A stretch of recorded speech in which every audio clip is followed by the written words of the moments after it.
expert status started. I was successful in running distribution businesses. I was successful in construction. And what ended up happening is that with that success, many people, many other businesses started to come to me and started asking me for advice. And this was, I started off in Georgetown and then I moved to Berbice. So many organizations started to come to me. And one of the steps that I took, and I would encourage you as well, I do see that there are some business people on the call here. One of the steps that I took was to join the Chamber of Commerce, because of the Chamber of Commerce, it allows you to help a lot of organizations at the same time. And fortunately for me, and I really count that as my formative years, I was even elected to be the president of that specific chamber. And it really allowed me to further develop my leadership skills. And what also happened is that by developing my leadership skills and being more in the spotlight as well, because when you lead an organization, you start getting into that spotlight, more and more persons started to ask. And I realized as well that in order for me to be an expert, I need to be able to have value. And today's session is going to go very deeply on how to have value, because you cannot give what you do not have, right? You cannot give what you do not have. It allowed me to then pursue my MBA. And I was telling my team up to yesterday, that when I was doing my MBA, I recognized how much of these things I was doing in practice, but now I understood the principles. And because I understood the principles, if I had known these principles prior, I probably might have been able to get where I was in half the time. I was so intrigued by the knowledge I got in the MBA, and particularly entrepreneurship, that I thought, okay, great. In our country, we talk a lot about entrepreneurs and entrepreneurship and what it could do for our country, but who are the experts? Right? Who are the experts? We have a Small Business Act since 2004, but who is an expert in entrepreneurship in this country? And you'd have to look really far and wide to find one or two, and then when you look at the results, it's not always what you think. Okay, well, yeah, this looks like a good path. So I pursued as well a PhD in management, specializing in entrepreneurship, because to be an expert, you actually really have to go deep in your field, as you'll notice from the presentation. And it just, it's 4 years worth of research, knowing every single thing about the subject, so that when you do need to work with people, when you do need to give them that advice, they are really certain that they're listening to an expert. And it's up to them to use the advice, adopt the advice, and then institute it, but they know that they've gotten it from someone who's gone really deep into that specific field. So this is the reason why I'm with you here today. I've also started Action Coach Guyana, and the formal launching is actually 5 years ago, 21st of May. And, we've worked with hundreds of companies and really allowing them to get to a much better level faster than if they were to do it on their own. And, sometimes people ask me, Vish, what is this coaching thing all about? And maybe the simplest way I can explain it is that, persons like myself, our coaches, we help business owners, executives, and managers, we help them make better decisions faster. Right? Better decisions faster, because if you think about your fingers here and you think about, this being like a fork in the road, and most people stay here when they have to make a decision, and they think and they think and they think and they think, and they don't make that decision. And, whatever you have to do, it's either going to be a yes or a no. But staying here doesn't help. And you can see the banner behind me, the biggest risk you can take is to do nothing, right? So what we help them do is figure out which one of these paths is a better path, will give them maximum results, and then what's the fastest way they can go down that path. The nice thing about this method is that even if it's the wrong path, if you take that decision early enough and strategically enough meaning do it on a small scale, test it, figure out if it works and it doesn't, you have enough time to come back and go down the other path when somebody else is still standing here and still waiting, right? So this is exactly what we do as coaches as well. And I do know there are a lot of people out there wanting to help others and maybe not getting maybe the attention that they would like to have. But then also when they have to work with others, they're doubting themselves of if they can really make it and if they can really deliver value. If you have those doubts, this session is for you. If there's anyone else who really needs to be on here, you can invite them. We'll do a recording as well. So let's get started. Now, first thing is, what is an expert? Everyone on the call, everyone who's joining me right now, I would ask you some questions, right? And if you are on the path of becoming an expert, I need you to write down these questions. For some of you, the answer pops to your mind right away. Please write it down. For some of you, you will actually need to come back to these questions, right? Because becoming an expert means that you really have to start using your cognitive abilities, right? We're not in the agrarian age or the industrial age where, big muscles and really get you to the top of the food chain.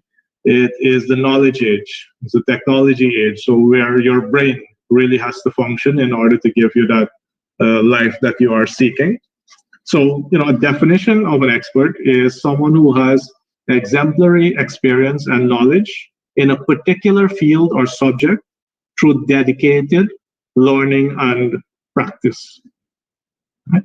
So I'll just give you that one more time, because if you are going to call yourself an expert, this is, a significant part of what will be expected from you, right?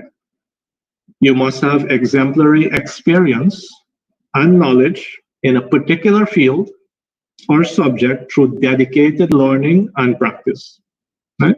So this portion will have a unique ability to disseminate and organize information and to see complex patterns and relationships to the extent that this portion may be the authority on fact-finding, problem-solving, and strategizing when it comes to that field.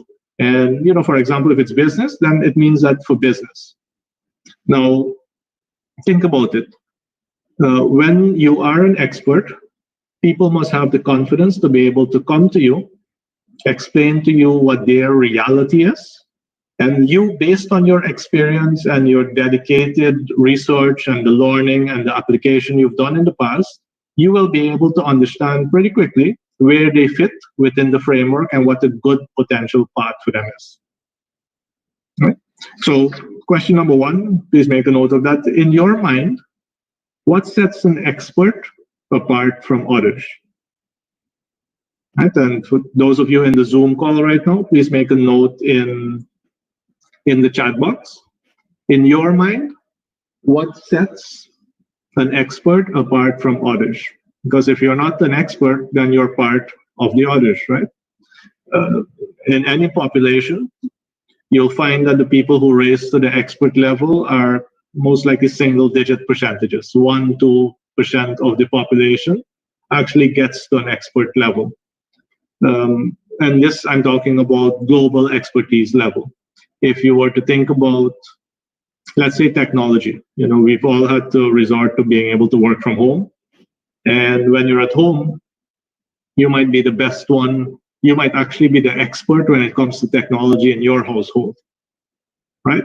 So of the 5 people in your household, you're number one, so you're in the top 20%.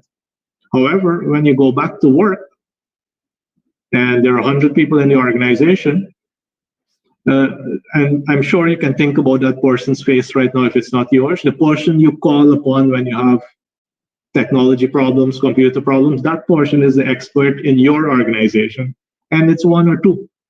However, does that mean that that portion is the expert in the country when it comes to technology? Maybe, maybe not. When I was in Barbados, I could have been considered an expert in business in Barbados. Did it mean that I was an expert in business in Guyana? I wouldn't know that until I actually tested. Right? So please understand that you need to start looking at what sets an expert apart from others. And I'm getting some of the feedback here. For someone who has an advanced knowledge, competence, and skill on the subject, so that is an expert. Proven results from Shereza. They don't just talk the talk, but they have walked the walk. Right? So very good, very good. So question number one. Now, the unfortunate reality, though, is that many people who are highly skilled in a specific area, they reach to a certain point in their education, and then they actually move to a performance-only practice. Now, what does that mean? That actually means that they are in they went to school, or they studied, or they understudied someone, and then they started using that skill to actually earn a living. So they actually use that skill now to earn a living on a continuous basis, not improving the quality or the level of that skill. They just use it all the time. Now, because of that, they actually start to stagnate over time. Right? That's why many people say that, you know, if you had a degree 5 years ago, by now it's already outdated with how fast the world moves, how fast knowledge comes out, how fast things change. The key to becoming an expert is to always be improving, growing, and evolving constantly. The mindset of an expert is that there is always more to learn, experience, and reflect on. And so the members of my team, what I ask them very often is there anything else you would rather be doing? Is there anything else you would rather be doing? Please write down that question, because I ask myself that question at least once a month to make sure that, you know, I am on the right path. But that's a question you need to ask yourself. Of all the fields, all the subjects that you could have chosen, you've chosen at least one right now. Is there anything else you'd rather be doing than the thing that you've chosen today? Being great at what you do does not make you an expert, no. Being the authority in your field makes you an expert.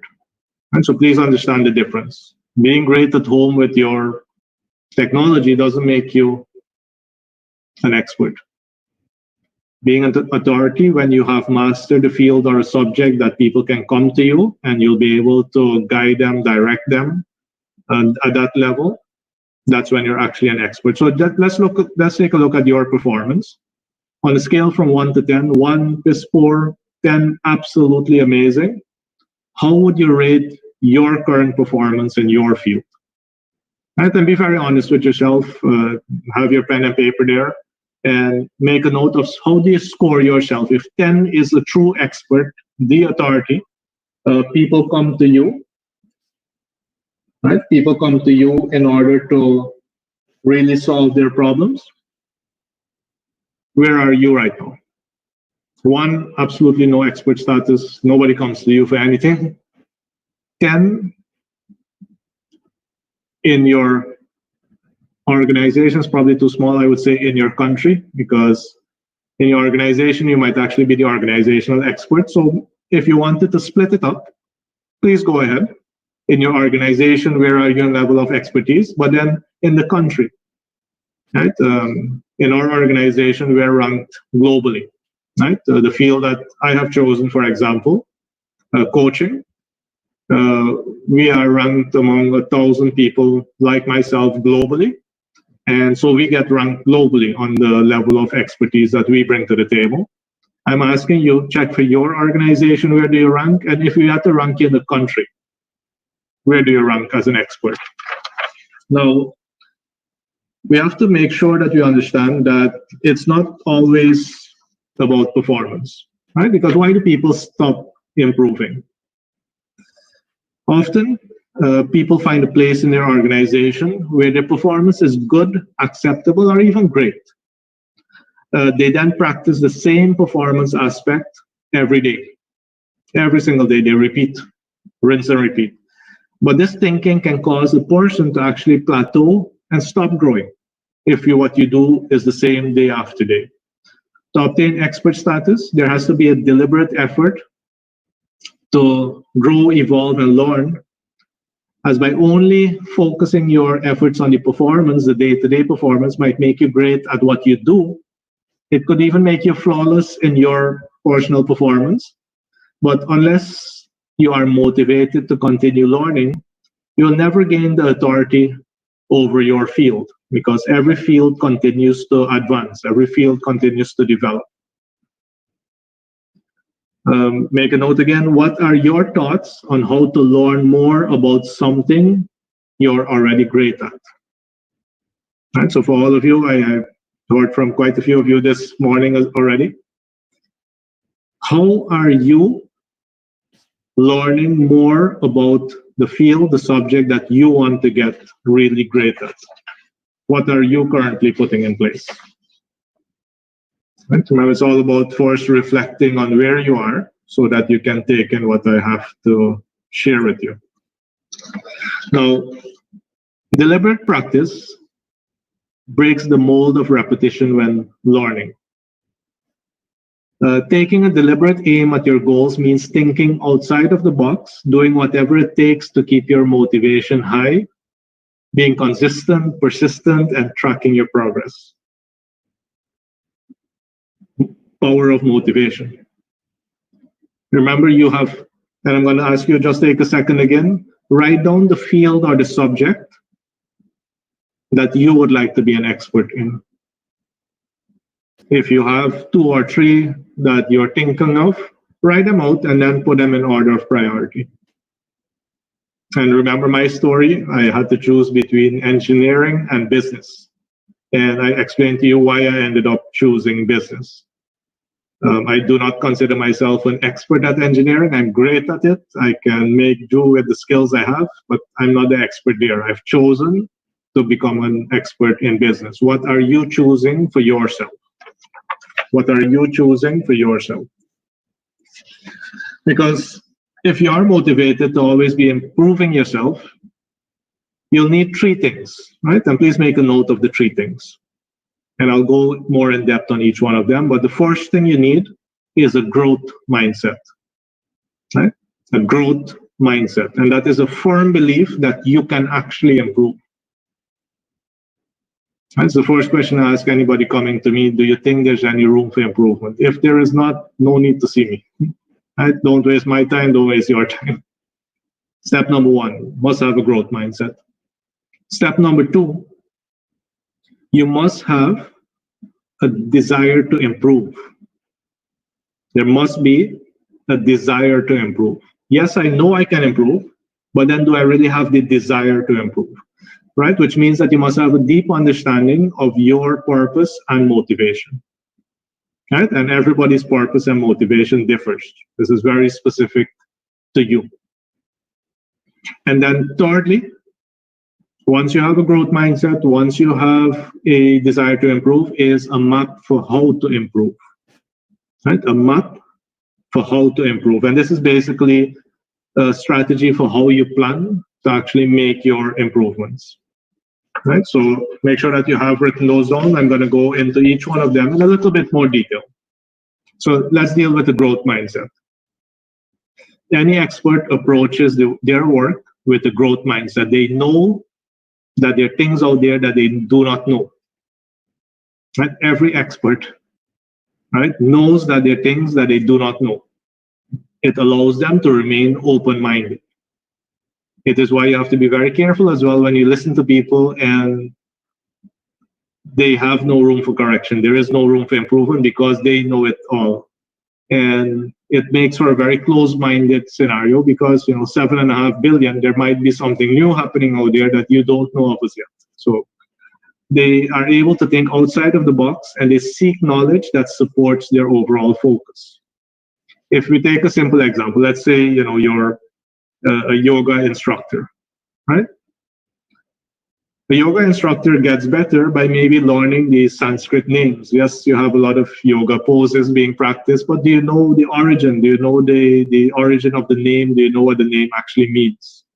Or another yoga instructor might actually say, well, I want to actually do biology because I want to be better familiarized with the human body. right? Or they might decide, okay, I want to get deeper into the meditation side of things because I want to understand the impact of yoga on the mind. You see, when an expert takes this type of holistic approach, such a person will have a much better grasp on their field than someone who has only earned a teaching certificate and simply put what they learned into play. Right? And we have a lot of that going on in our society and across the world. Right? Somebody went to a yoga class for a month, and suddenly they become the yoga expert. Right? Have they done? And it doesn't mean that they can't, but have they done the needed work? Have they gone in depth? Do they understand why things work the way they do in that specific field? Right? So you can understand that you have to foster that belief of always becoming better. And it's about curiosity, right? And always seeing the need for improvement. You cannot really learn if you're not curious what is outside there. So think about it for yourself. What are some of the unique ways you can grow by thinking outside of the box?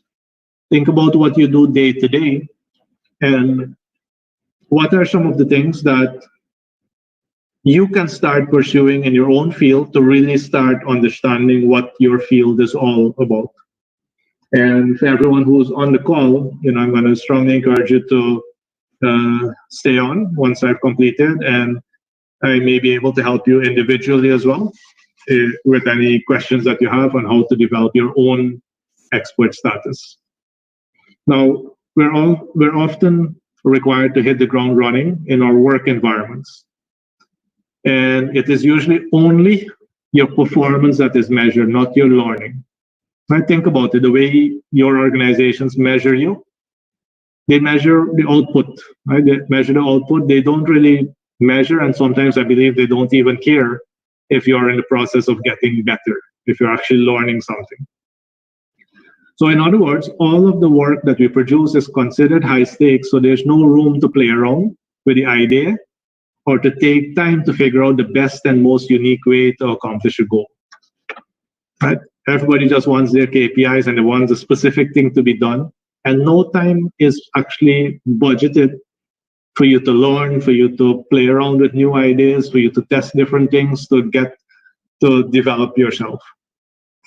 Right? So to balance performance and to learn in that type of environment, you must perform as required, but you must always be, you're always learning from your experience. What you want to do is to be able to reflect on how you perform, accept feedback if you get feedback from those around you, learn from your mistakes, and improve your strategy. Always remember, an expert takes every opportunity to learn and improve. It becomes part of their everyday routine. This is not like when you went to school and, okay, I am between this time and this time I'm learning. Experts learn constantly. They learn from every interaction. And they're always looking for ways in which they can improve. They're very committed about that. They understand that there are no quick routes to becoming an expert. So your path should be paved with determination to succeed and the self-awareness to see your own weaknesses, and the desire to put in the effort to excel every day. The way I think about it, I had two guys in Borbies who were particularly on my case all the time. We could call them critics, and some very tough critics at it as well. To the extent that they became very demotivating. And when my mentor sat me down, my mentor told me, how much do you pay me every session? We confirmed. And sometimes I would bring up the things that my critics were pointing out, and we would work through it, and I would come out better. And my mentor asked me, if you had to pay a consultant to study you every single day of the week, every single week of the month, and on a regular basis, this consultant would provide you with the exact areas where they believe that there were weaknesses. And how much would you have to pay that consultant? I said, probably more than you, because I only meet you an hour every other week. So I said, there has to be more than you. And he said, well, that's what these guys are doing for you. These guys are taking hours out of their day to study you and figure out all kinds of things that they think are wrong about you, and they're providing it to you. I recommend, and they do it at absolutely no cost to you. And so I recommend that the next time you see them, you give them a hug. Right? And that really changed my mind, and it really allowed me to appreciate my critics. My critics have made me really, really sharp and really, really strong where I am today. Today, on a day like today, I actually have to pay people to be very critical of me in order to find room for improvement. So I hope that you get the lesson in there, that whoever you think is your critic right now, if they're not invoicing you, you might as well, buy a mala or something and hang over the neck every time you see them, or buy them, buy them something to drink or something.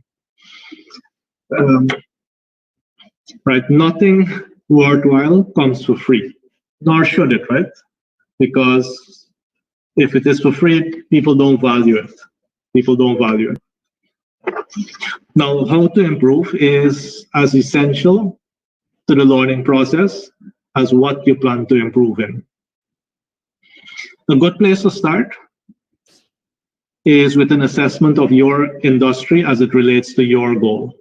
Right? So take a look at your industry and figure out, can you achieve expert status in your specific industry?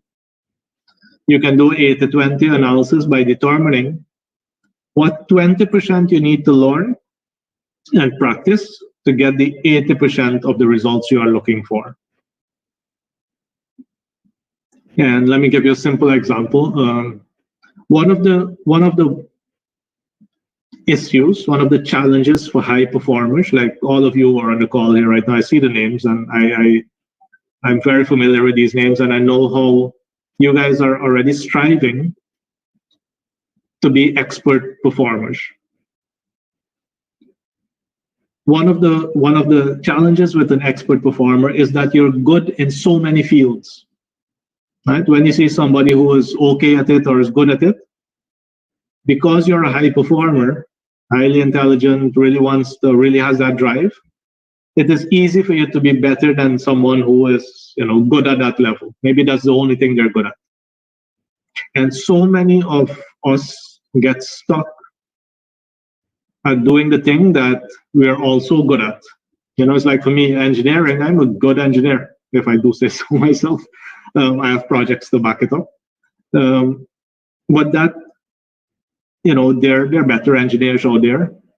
And I could actually remain stuck being a good engineer for the rest of my life, instead of really moving on to a field where I can be the expert in that field. Some of you might be the accountant, and you might also be doing some amount of HR work, right? You will now have to look at that. Okay, this industry, I have the accounting industry, I have the HR industry. Which one of them do I need to really focus on that 20% of skill that will really get me this 80% of my results? So in my case, it's coaching. I put a lot of energy into the skill of coaching, because that alone gives me 80% of my results. So I drop a lot of the other things that don't give me that reward. However, when I say I drop them, I usually delegate. I train somebody else for whom that might be the best thing that they might be able to do. I train them, and I then delegate it to them so that they are able to operate at their highest level, and I can move on to operating at my highest level. When you have this knowledge, you have to apply it, which means you have to take the learning outside of the books or the videos or the online platform or your mentor.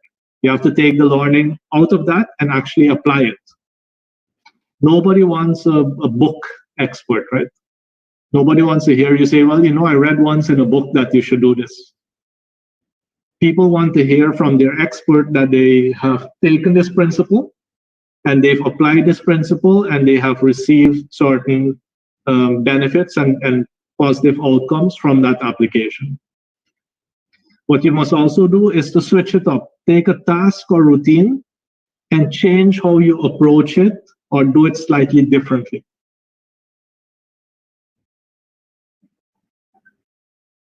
Right? Take something that you're doing on a day-to-day basis, right? Some tasks that you're doing, take the knowledge from the book, from wherever you got it, your mentor, your coach, and apply a new way of doing the thing that you're doing currently. And then also quiz yourself. Right? Track your progress by measuring your learning tactics.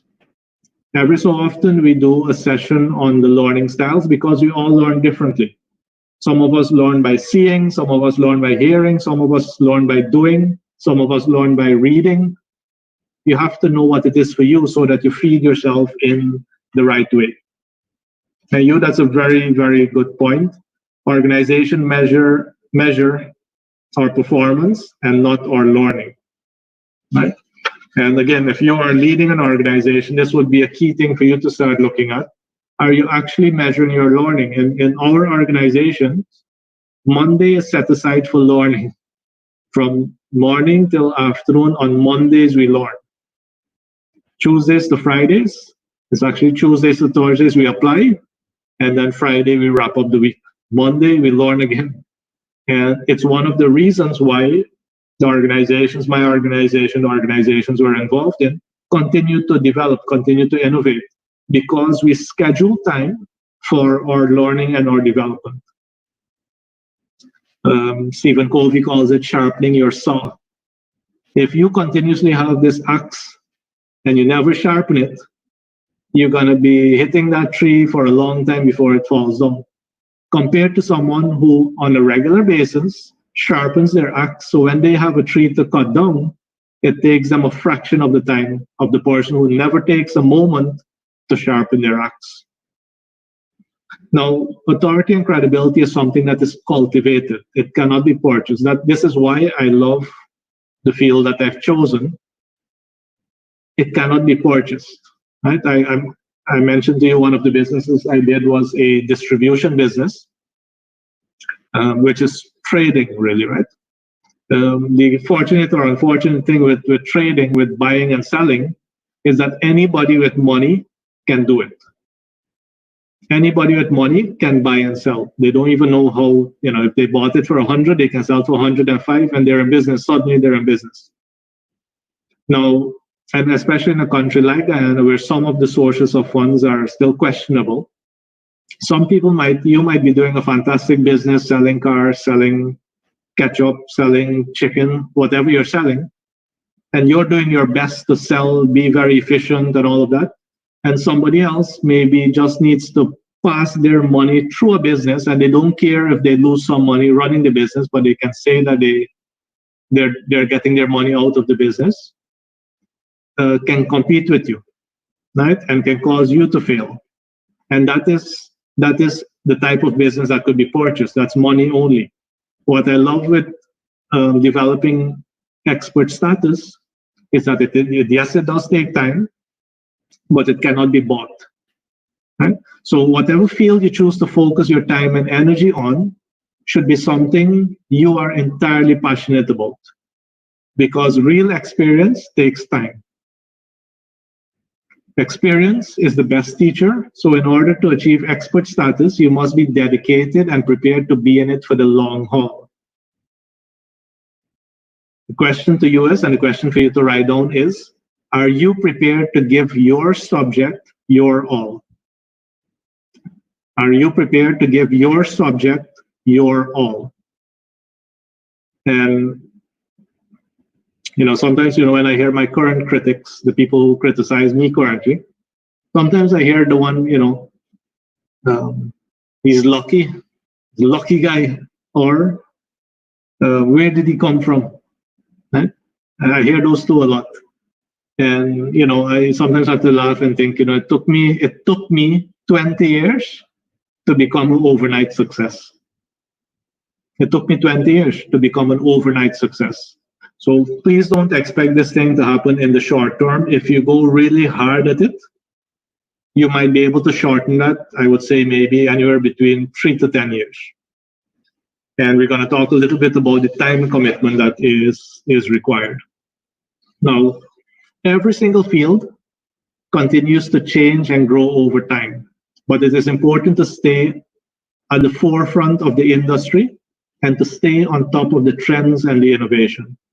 Experts always look at trends to stay abreast of the direction of their industry, including new technologies and innovations. While others may actually run against the grain of change, one of the things I love to do is to test the opposite. If everybody's heading in this direction, what is the opposite direction? But experts always absorb the information and start making projections based on what change means for success. When things are changing, and the COVID situation, the election situation, the oil situation, are all fantastic opportunities for us as experts to start thinking, what will these changes mean to future success? A good source, and I did ask you what are some sources. A good source are professional publications, right? Like journals, and they're journals for engineering, they're journals for business, they're journals for cooking. Almost every subject in the world has thousands of journals that accompany it. And what the journal basically is all the latest research that is being conducted, and it is peer reviewed, so other experts have taken a look at it, and then it is then published for consumption by anyone who likes to consume it. I would encourage you to find the journals that are most related to your field. Get a subscription. Quite a lot of them are free as well, so that I do it on a monthly basis. I look at, okay, what's the latest? I'm particularly interested in intrapreneurship, right, which is innovative behavior, entrepreneurial behavior by employees within large organizations. Right? Because I know there's a lot of talk between small business and big business. I do believe that big business has a significantly higher opportunity to generate large number of jobs, taxation, and massive improvements. It has a much bigger chance than smaller businesses. It doesn't mean that smaller businesses are not important, but if we could get our big businesses to function the way they ideally could, our big businesses really hold the key to unlocking a lot of economic development in this country and countries around the world. So professional publications are fantastic because they also point you towards the trend in the world. And one of the advantages for those of you looking at this particular presentation in Guyana, one of the huge advantages of being in a country like Guyana is that we are usually behind the curve. When something has already happened in China or in Europe or in the US, it hits us days after, weeks after, months after, in some cases even years after. So an expert in Guyana may not be at the level of a global expert, but for Guyana, they might be able to see way ahead. My encouragement for you is, as you become an expert in Guyana, take it to the next level, Caribbean, and then from the next level, start maybe doing the Americas and then globally. Because one of the key things we need to understand as well is that there is nothing wrong with us as Guyanese when it comes to personally or mentally, right? We all have bodies just like every other human being in the world. We all have minds. We do come from an era where this country was a colony, and the mindset that kept us a colony was that we were somehow inferior to our colonizers. And unfortunately, some of that still resides with us, and we have to break through that mindset. There's absolutely nothing wrong, nothing different from you and someone else except your mindset. If you get past your mindset, the world is your paradise. The world is your oyster. The world, you can do anything you want in the world. Now, another really, really good way of staying on top of emerging industry information is to get to know the names of the standout people in your field. Who are the experts in your field? Get to know them, connect with them. LinkedIn is the best place to find find them, get their books, get their publications, go to events that they go to. You know, I do that 2-3 times a year. It's probably the biggest thing that bothers me about the whole Corona lockdown is I've already missed 2 conferences. Because at these conferences, not only do I get to share my ideas, I also get to receive ideas from the best in the world. Fortunately, the conferences have gone online. So, for example, this Friday we have a whole day conference. But you know, there's something about being in the same room with the same people that I do miss. Your own professional network is another great resource for sharing notes and discussing new trends and technologies in your field. Your own professional network. And always think about it, if you are the smartest one in a network, you're probably not in the right network. Doesn't mean you have to leave that network. You may be the expert for that network, but please join some groups, join some networks where you're not the smartest. You might be far from the smartest, because those networks will allow you to grow much faster. And when you grow much faster, you can go back to your old network and lift them up even faster as well. You can follow a lot of professionals on their blogs and forums. So a question to you is, what blogs, what forums, what networks do you belong to currently? And what are some of the ones in your field that you really need to start getting active in? You know, do you know that being a good listener means approaching communications with an open mind, and not just an open mind, an open heart? It turns out that listening to other like-minded people speak of their interests and skills is a great way to get inspired.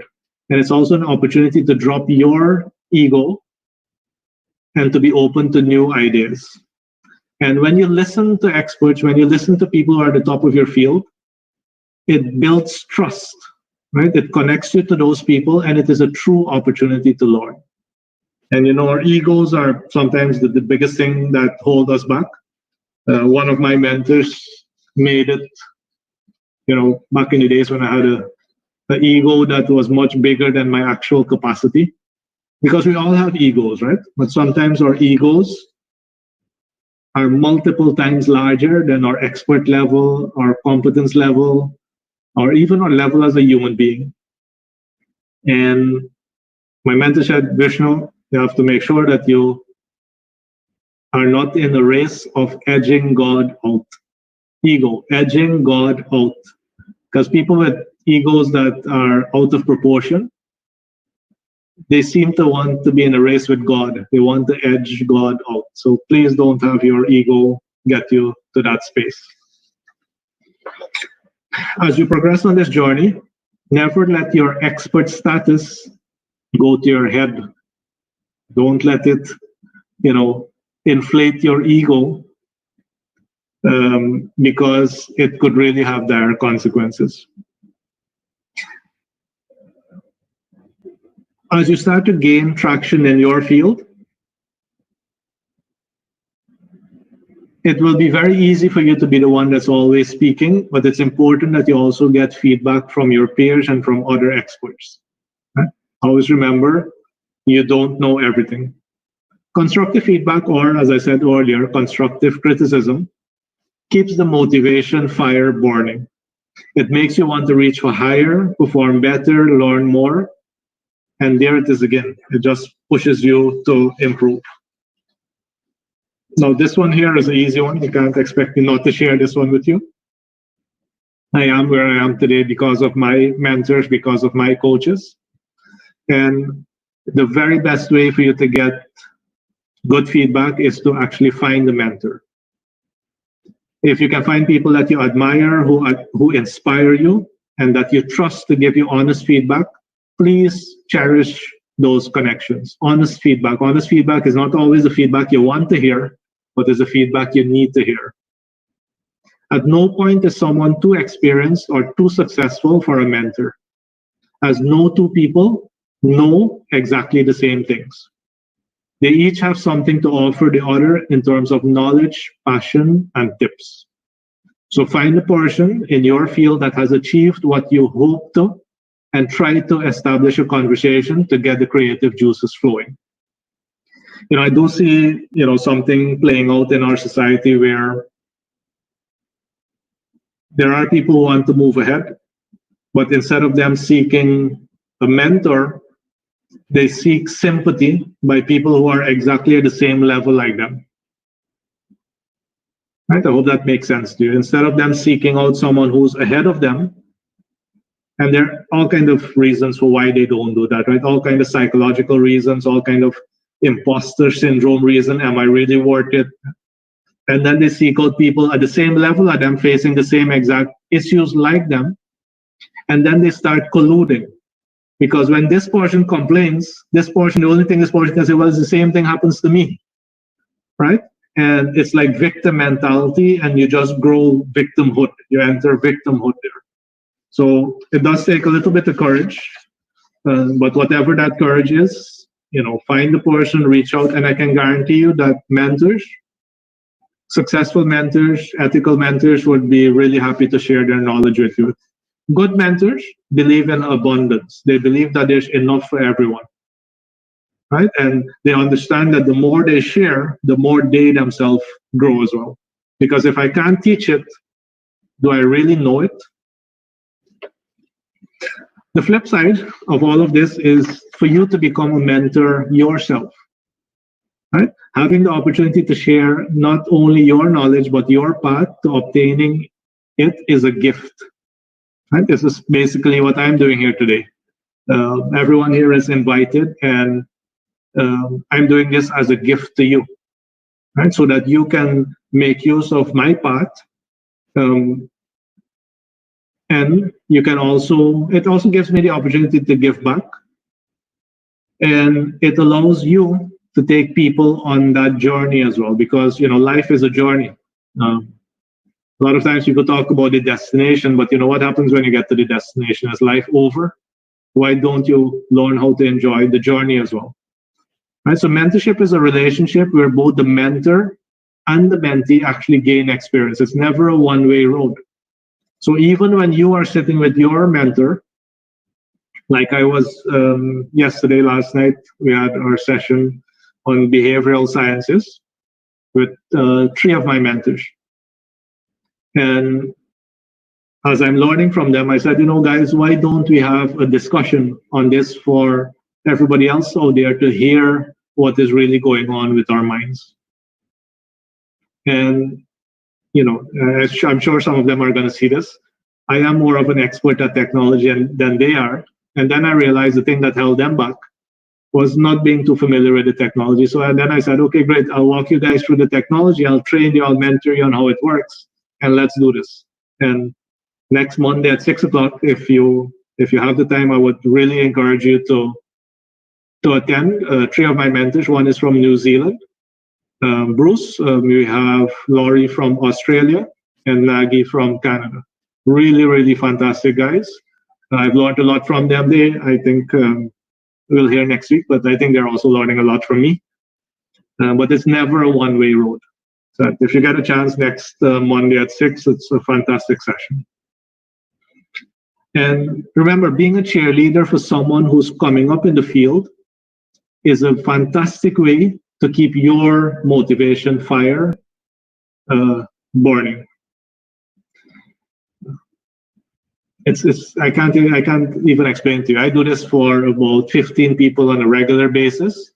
And seeing their growth, how I help them, and seeing their growth is just so much energy and so much positive energy into my life.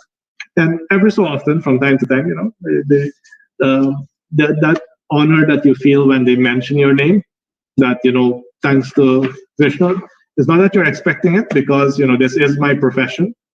If I was a dentist, I don't expect everyone that I work on to go say, oh, wait, Vishnu did my teeth. But every so often, when somebody says, I truly appreciate what you have done, it really feels good to your spirit, to your heart, to your soul. Now, taking pride in what you have accomplished can inspire others, and it can also benefit others. One of the ways to do this is to create content about your topic. right? So if you are really on the path to becoming an expert, one of the key things you'd want to start doing is creating content. One of the things I'm doing here today with you is from my notes that I've been working on, from my team, everything that we've put together. Me delivering it to you is creating content in the truest form, right? Because once I have this, it's a recording. I can use my content for different purposes. I may not be able to sit and go with someone else through this entire 1.5 hours again, but I can always say, here, go to this video, pay keen attention, and from the lessons you get from this video, start putting things in action. Right? But I can only do that because I've created the content. You can do it as articles, you can submit it for publication, you can do it as blog posts, newsletters, podcasts, videos. I do a live tip on Facebook almost daily. I share knowledge that I think is really useful on a regular basis, food for thought. So all of those are ways in which content is created. What you do want to do is create quality informational content. And it's more of an art, right? It takes time, it takes practice. But if you aim to become an expert at something, you should start doing this professionally, keep improving the level of professionalism on this. And consider writing articles for publications in your area. We publish the Who's Who as well, and quite a lot of the pieces were done from my background and my expertise. And it allows me to test my knowledge level. It allows me to do more research in order to put out a really good piece of content.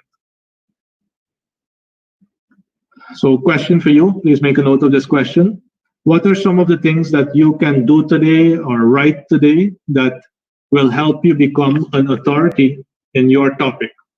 Right? So if you're in accounting, what content could you create that people will find and say, oh, this is an expert in the field, I need to talk to this expert? Right? If you're in the food business, what kind of content can you create? If you're in the lumber industry, what kind of content could you create? If you're in the education field, furniture field, office supplies field, whatever field you're in, what kind of content can you create that will make people understand, oh, wait, this portion here is someone that I need to be able to follow. Now, as I mentioned to your mindset, achieving expert status has everything to do with the mindset that you carry into this endeavor. Having the confidence and yet the humility to place yourself at the top, to set your sight ahead, and you do not waver. You're in it for the long haul, and you need to really enjoy the ride. Very importantly, you have to be open, optimistic, and inspired. And I would usually recommend, I found my path I was probably 27 or 28. So I've been able to put more than 10 years of really focused energy into becoming an expert. There are different age ranges on the call. Wherever you are, if you have discovered what you want to become an expert at, what you want to do for the rest of your life, you need to be able to commit the time. From my experience, I've always invested anywhere between 2 to 4 hours per day in order to get to that level, and that continues. Up to today, it's 2 to 4 hours per day. Right? Mondays, it's nearly 10 hours. It is very unlikely that you'll be able to get to an expert level with, infrequent and unscheduled and undedicated time towards this. At the bare minimum, I do have some colleagues that plug in about an hour per day, and we can see the difference. Right? We can see the difference. The key thing at expert level is that you are developing your ability to take in this information and put it in such a form that it's practical, that it could be utilized, because that's what people want, right? People want to be able to have solutions that they can apply. Right? So if you are on this path, make sure that you understand the time commitment that this takes, and to also understand that you will have to drop some things. Please don't make the mistake of dropping your family, right? Because I see too many people complaining about not having good family relationships. However, who said that to be an expert, you have to not have a good family life? If you have activities that you would like to do with your family, put that as high priority. have dinner, go out, do the things that need to be done. But it means that, let's say if you're in the office up to 5, if you can do this during your working time, fantastic. My path that I've chosen allows me to do this during my working time because this is what I do full time. If you're not in that situation, you have to block out an hour, 2 hours, 3 hours per day. But it doesn't mean that, after 5, if you were to have dinner at 6, for example, that you skip dinner and you blame it on your path to becoming an expert. Go have dinner, sit with your kids, talk them in if you need to, and then go invest the time in becoming an expert. I wouldn't advise you to use this because then you'll end up with a lot of resentment and your family will also resent you. So please make sure, but there are going to be certain things, maybe gardening might not be the thing for you. Maybe you're not even a good gardener, but you continue to try to do that. Get somebody else to do it so that you can focus. So there will be some other things, maybe some other hobbies, maybe some other tasks, some other things that occupy your mind that you will have to put on the back burner or decide to remove it. Like engineering, I do not put what I had, my qualifications that I had. Every so often, my brother is in the process of being a doctor in engineering as well. Some of the fancy civil engineering, if he's on, he's going to probably tell me, Rish, how don't you remember it? It's soil hydraulics, fancy long name type of engineering, becoming a doctor. My uncle is a doctor in engineering as well, in civil engineering. And they have chosen to remain at the top of that field. That's their field. I haven't. I've said, no, I'm not going to put any brain power towards engineering. I'm okay with what I have. I want to go in this field. I'm asking you to think as well. Similarly, what are some of the things that you just have to park and say, okay, where I am with this is fine. I will go into this particular direction. So I hope that helps. And I want you to start putting down any questions that you may have as well. Because with this knowledge, it's basically time for you to take off, right? And I'm hoping that the tools and the guidance and the mindset that I would have provided with you really helps. There's a lot of research that went along with this particular presentation, about 20 pieces of research. If you are interested in really understanding more of the entire path to becoming an expert, I'm going to type this in here quickly. But all you need to do is send an email to info@actioninvest.org.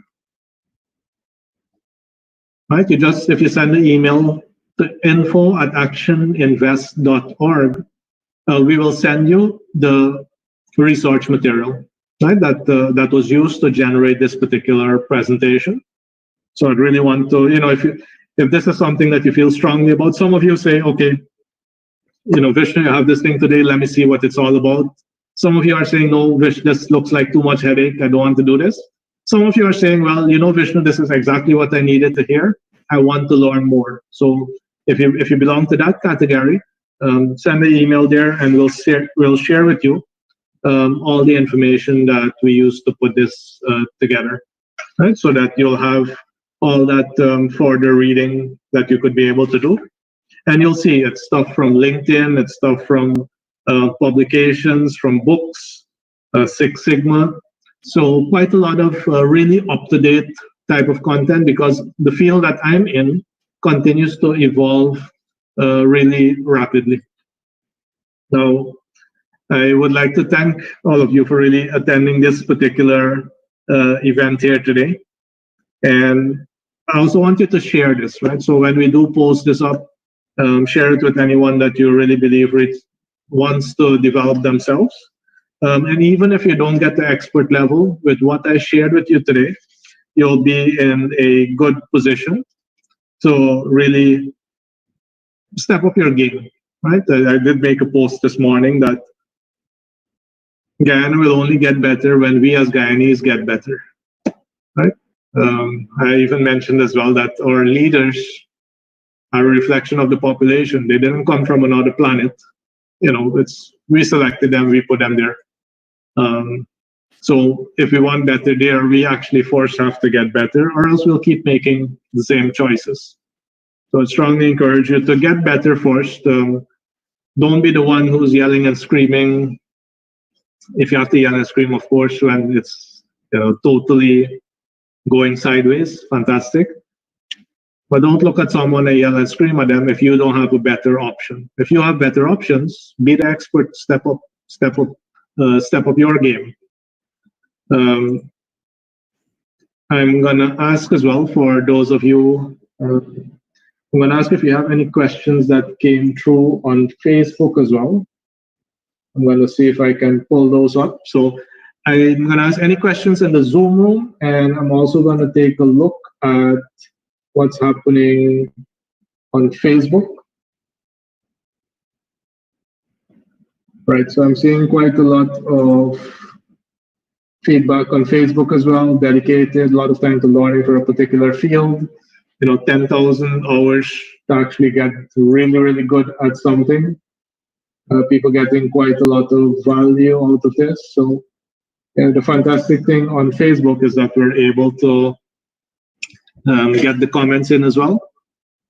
And I'm also going to ask you to share your takeaways. What's the biggest lesson? And please, if there's a final lesson I can give you, is always make sure that you go through a session, but capture what are your 1 or 2 biggest lessons from that session. And I would encourage you to write it down, because the act of writing does something really fantastic in your brain. It saves it for the long term. So please type in as well your biggest takeaway from this session. And anyone who's on the call as well, you can feel free to unmute yourself. You can either type in your question, or you can unmute yourself and ask me a question here as well. We'll be able to do that. So Ayana says, thank you, Vishnu. My 2 takeaways are schedule time for learning, and not simply focus on performance, but also practice. And keep asking, is there anything I would rather be doing as a way to improve? That's a key life question, right? Because I'm sometimes worried about something else coming in my mind and saying yes. It takes a while for you to discover what your true path is, what your true purpose is. And for me, I haven't come across any other field that gives me as much joy and satisfaction, and where I can really help people with something that I'm really good at. In the future, I might want to do this on a much broader scale. But again, it takes preparation, right? It's not just like that and say, okay, right, let me do it. Prepare. Beverly is saying, always strive to be better. I'm just gonna, whilst any other questions, and if anyone wants to ask a question as well, you can put up your hand and I can unmute you, or I think I've given everybody the ability to unmute themselves as well. I'd love for you to be able to share what you took away from today. And feel free to unmute yourself. Take a look. So Adrian is mentioning, the growth mindset, the desire to improve, and how to keep things improving. Very good. Camille mentioned schedule at least 2 to 4 hours per day for learning and self-development.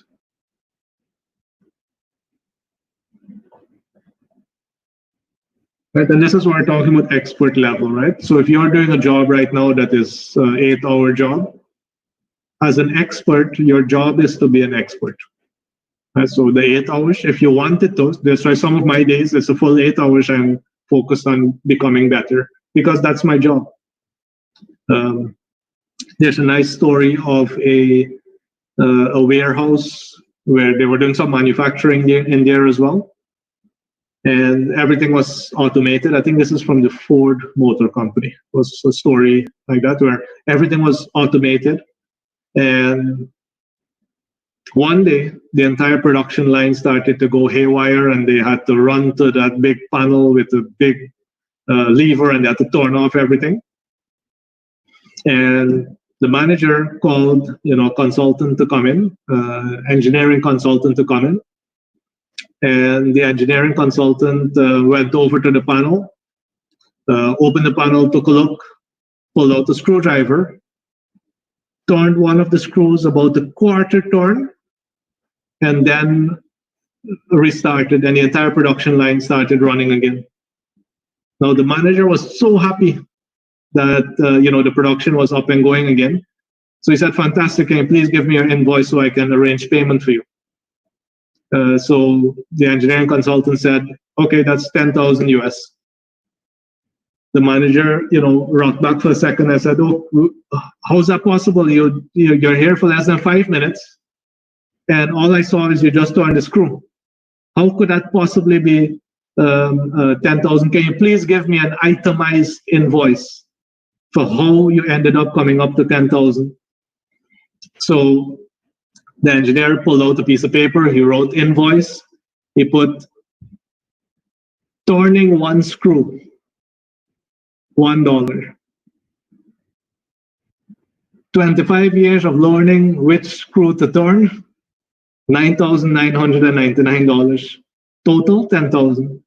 He handed it to the manager. The manager took one look at it and went and paid the portion.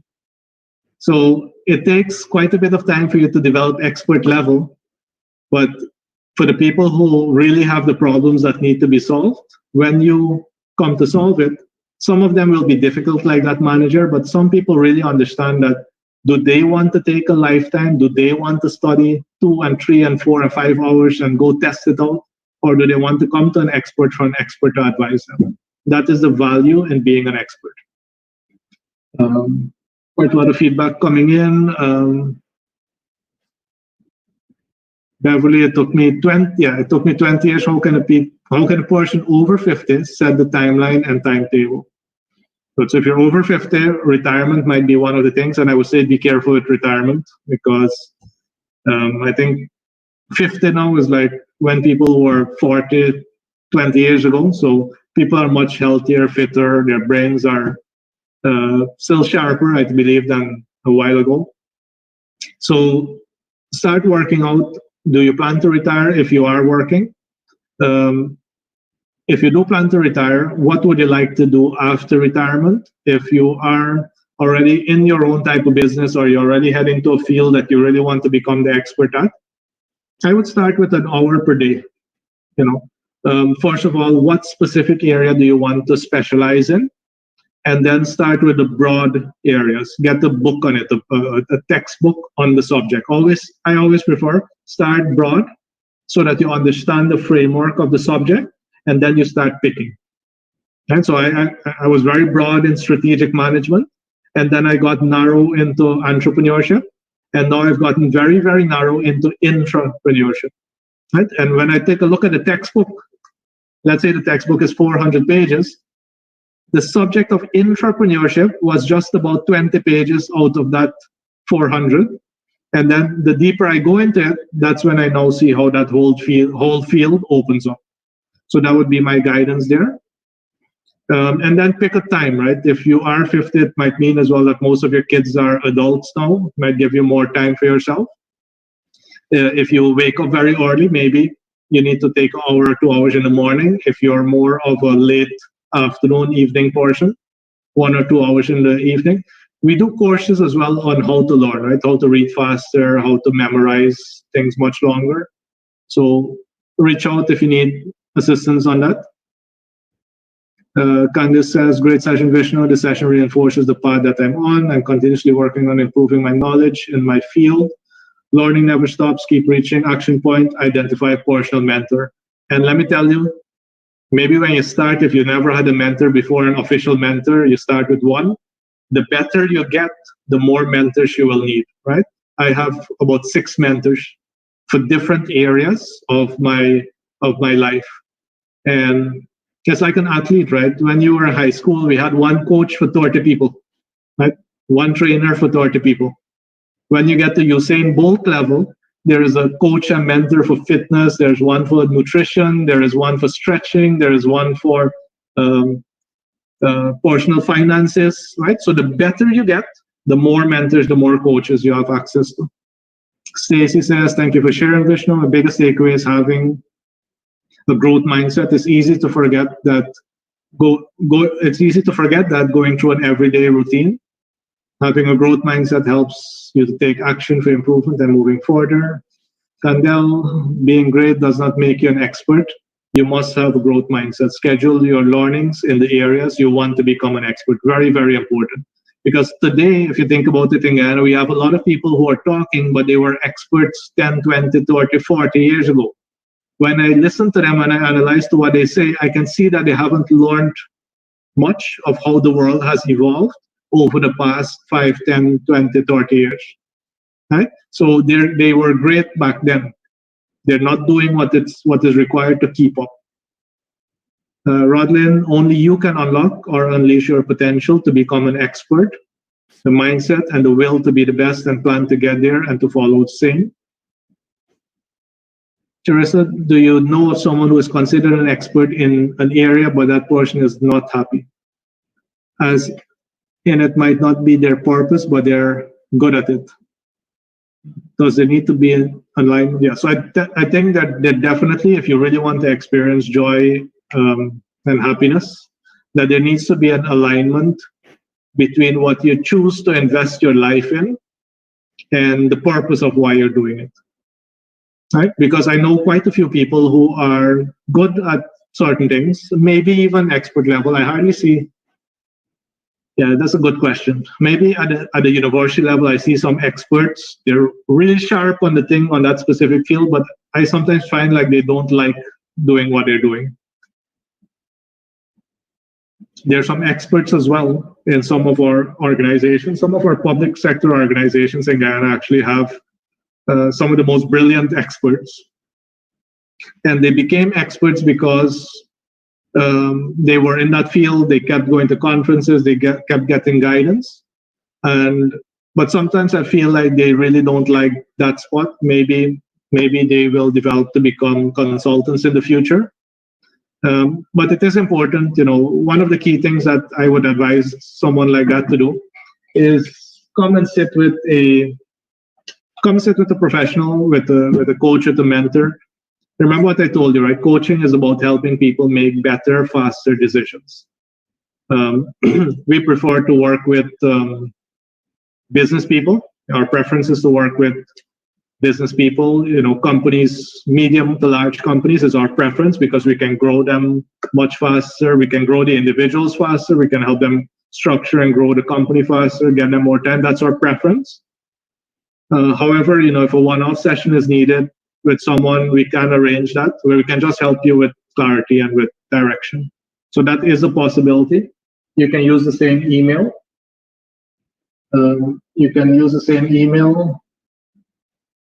There's so many comments coming in. Make your family a priority as you grow and evolve. Take them along on the journey. That's a fantastic one, right? If you are in a family type of business, or you just, you have family at home, please share this information with them so that they get this at an early stage as well. Nigel was saying learning and development is continuous. Adrian is saying make sure that you get a good mentor to keep you on track. And yeah, that you love the session. So, I absolutely love bringing this to you. Yeah, Teresa even shared that she was 35 when you finally figured it out. My goal, and this is one of the things, I know that Camille is on the line, but one of the biggest things we keep hearing from the people we work with, the hundreds of people we've worked with, from a coaching perspective, thousands of employees by now, is the biggest thing they always tell us, I wish I had known about this earlier. Biggest thing we keep hearing. So one of the things that I'm very passionate about is education, and together with Camille's Academy is we'll be moving into primary and secondary education. Because if kids were to learn these things, if kids were to learn soft skills, professional skills, collaboration skills at their age, think about how fantastic and joyful their life would be. So it's something that I'm very passionate about. I know Camille is very passionate about. We've been working together for nearly 2 years. We were actually MBA colleagues. What's that now? 9 years ago. So I'm happy that we're now able to work on a project where we'll start bringing this into the curriculum. So yes, kids will continue to learn. Yeah, they will continue to learn maths and English and science and all of that. But what we will add is all the skills that are missing today. You know, when we have employees coming into the workforce and it feels like we're starting from scratch, we want to create an institution that will teach kids these things at a much earlier age so that they can have happier, more fulfilled lives, more rounded lives, not just maths and English. And when we fail, it's the end of the world. And we are failing. You know, counting, we'll teach them to count properly. Camille, please make a note of that. Anybody coming through the institution definitely will know addition. Malaika, thanks for a great session. I got late, but some great points. Sometimes in Guyana, the tendency is not to recognize locals as having the expertise level, and we look overseas.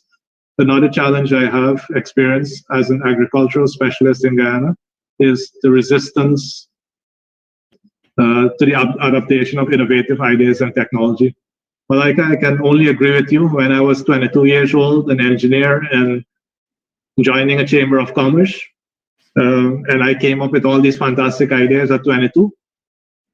And this is no offense, but you know, I brought it up.